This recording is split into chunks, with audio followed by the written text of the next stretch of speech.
اب حضرت عباس be be Sakina کے کہنے پر امام حسین اور بی بی زینب سے اجازت لے کر پانی لینے کے لیے نہر فرات کی طرف بڑھے۔ تاریخ نے لکھا، ایسا شیر کی طرح حملہ کیا، فوج یزید کے سپاہی ہلنے لگے۔ ہزاروں کے لشکر کو چیر کر جب حضرت عباس نہر فرات تک پہنچے تو پہلا قدم نہر کے کنارے پر رکھتے ہی فرمایا، اے پانی، تو یہاں مارا مارا پھرتا ہے، کیا تجھے پتہ نہیں؟ حسین کے بچے 3 دن سے پیاسے ہیں۔ جناب عباس کا یہ روپ دیکھ کر پانی تڑپنے لگا اور نہر فرات میں کچھ ایسی ہلچل مچی، وہ اپنے قد سے اونچا ہونے لگا اور خیام حسینی کی طرف بڑھنے لگا۔ اتنے میں جناب عباس کے کانوں تک آواز آئی، اے عباس، اس پانی کو حکم نہ دیں، وہ حسین کے خیمے کی طرف رواں ہو، کیونکہ اللہ کی مرضی یہی ہے کہ اللہ کی تمام نعمتیں اللہ کے محبوب کے گھر سے دور رکھی جائیں تاکہ وہ ہر سختی سہ کر بھی اللہ کے دین کو بچانے میں کامیاب ہو۔ اے عباس، اب شجاعت کا امتحان نہیں، صبر کا امتحان ہے۔ جناب عباس جیسے ہی اپنے بابا کے لہجے کو محسوس کرتے ہیں تو فرماتے ہیں، اے میرے بابا، میں تو اپنے آقا کے بچوں کے لیے پانی لینے آیا ہوں۔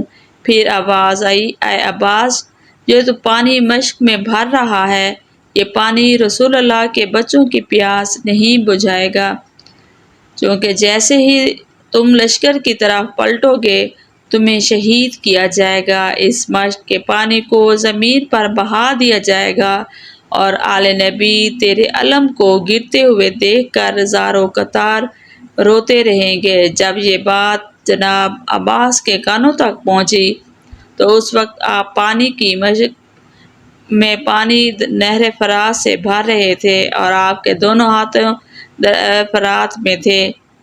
آپ نے اس وقت دعا مانگی، اے میرے اللہ، میری آقا زادی سکینہ سے پہلے یہ میرے دونوں ہاتھ جو پانی میں ہیں وہ یہ ختم ہو جائیں، کیونکہ انہیں پہلے میرے ہاتھوں کو پانی لگا ہے۔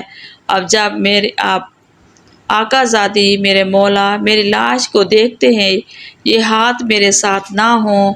گھوڑا دیکھ رہا تھا جس نے جناب عباس سواری کر کے نہر تک آئے تھے۔ آپ نے گھوڑے کو دیکھا اور فرمایا، اے میرے گھوڑے، تو بھی 3 دن سے پیاسا ہے، پانی پی لے۔ گھوڑا رو کے کہنے لگا، اے میرے آقا، جیسے ہی آپ نہر پر آئے ہیں آپ نے پانی کی ایک بوند بھی نہیں پی۔ آپ میرے آقا ہیں، آپ سے پہلے میں کیسے پانی پیوں؟ پہلے آپ پانی پئیں، اس کے بعد میں پانی پیوں گا۔ بس یہی کہنا تھا۔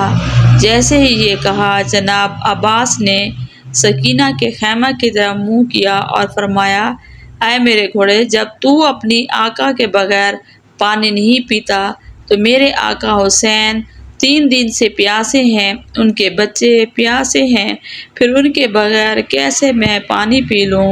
جناب عباس مشک میں پانی بھر کر جیسے ہی خیام کی طرف بڑھتے ہیں تو فوج یزید میں یہ آواز بلند ہوتی ہے کہ چاہے کچھ بھی ہو، حسین کے خیموں تک پانی نہ پہنچے۔ چاروں طرف سے جناب عباس پر حملہ کیا گیا۔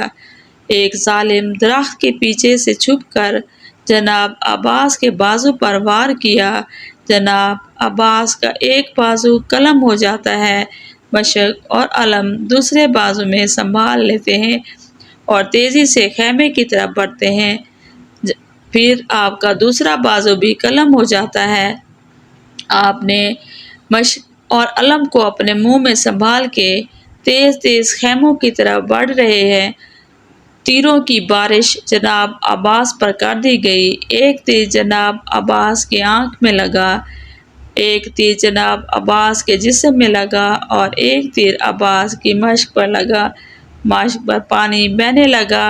جناب عباس نے جب بہتے ہوئے پانی کو دیکھا تو دور سے بی بی سکینہ حضرت امام حسین کو سلام کیا۔ اتنے میں ایک ظالم نے جناب عباس کو ہاتھ مارتا ہے اور گھوڑے کی زین سے نیچے آتے ہیں۔ رب کی سرزمین میں جناب عباس سے بڑا کسی کا قد نہ تھا، لیکن جناب عباس کی قبر مبارک اس کے قد کے مقابلے میں بہت چھوٹی تھی۔ تو ایک مرتبہ امام جعفر صادق سے پوچھا گیا کہ اے نواسۂ رسول، جناب عباس کا قد تو بہت بڑا تھا، لیکن ان کی قبر اتنی چھوٹی کیوں؟ جناب جعفر صادق نے اپنے سر سے عمامہ اتار کر چیخ کر روتے ہوئے کہنے لگے، جب عباس گھوڑے سے زمین پر آئے تو چاروں طرف سے فوجی یزید ایسا حملہ کرتے رہے کہ جناب عباس کا پورا جسم سے جدا ہو گیا۔